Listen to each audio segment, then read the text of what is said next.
একটা গুরুত্বপূর্ণ আইন আজকে চূড়ান্তভাবে অনুমোদিত হয়েছে। এটা হচ্ছে জাতীয় মানবাধিকার কমিশন অধ্যাদেশ।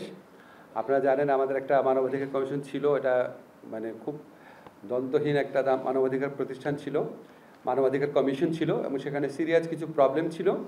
এখানে মানবাধিকার কমিশনের নিয়োগ যে পদ্ধতি সেটার মধ্যে ত্রুটি ছিল, কমিশনের যে এখতিয়ার সেখানে মারাত্মক ঘাটতি ছিল। এছাড়াও ওখানে এমন সব লোকদেরকে বসানো হয়েছিল যারা তাদের মানে আইনগত যে ক্ষমতা সেটাও প্রয়োগ করতে পারেননি বা করেননি আর কি।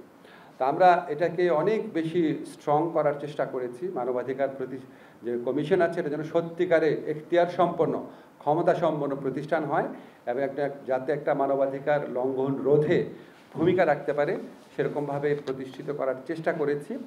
এটা কয়েকটা উল্লেখযোগ্য দিক আমি আপনাদের বলি। মানবাধিকারের সংজ্ঞা সম্প্রসারিত করে বাংলাদেশ কর্তৃক অনুসমর্থিত প্রচলিত আইন দ্বারা বলবৎযোগ্য বিভিন্ন আন্তর্জাতিক মানবাধিকার দলিলে ঘোষিত বা প্রথাগত আন্তর্জাতিক মানবাধিকার আইন দ্বারা স্বীকৃত মানবাধিকার সমূহকে অন্তর্ভুক্ত করা হয়েছে।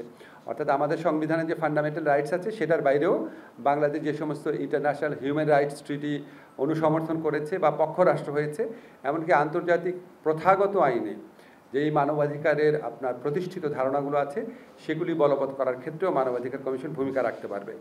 আর মানবাধিকার কমিশন গঠিত হবে চেয়ারম্যান এবং 4 জন সার্বক্ষণিক সদস্য দ্বারা। প্রথমে প্রস্তাব করা হয়েছিল 7 জনের, আজকে আমরা ডিসিশন নিচ্ছি না, এটা 5 জনই হবে। 5 জনের 5 জনই সার্বক্ষণিক থাকবেন। আর চেয়ারপারসন এবং কমিশনারদের শূন্য পদে নিয়োগের জন্য সুপারিশ প্রদান করার জন্য আপিল বিভাগের একজন বিচারকের নেতৃত্বে 7 সদস্য বিশিষ্ট একটা বাছাই কমিটি গঠনের বিধান করা হয়েছে।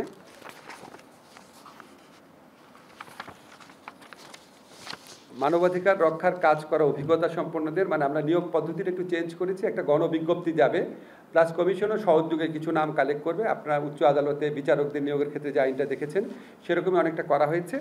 কমিশন সাক্ষাৎকার নিয়ে সাক্ষাৎকারের ভিত্তিতে নিয়োগ প্রদান করবে বাছাই কমিটি।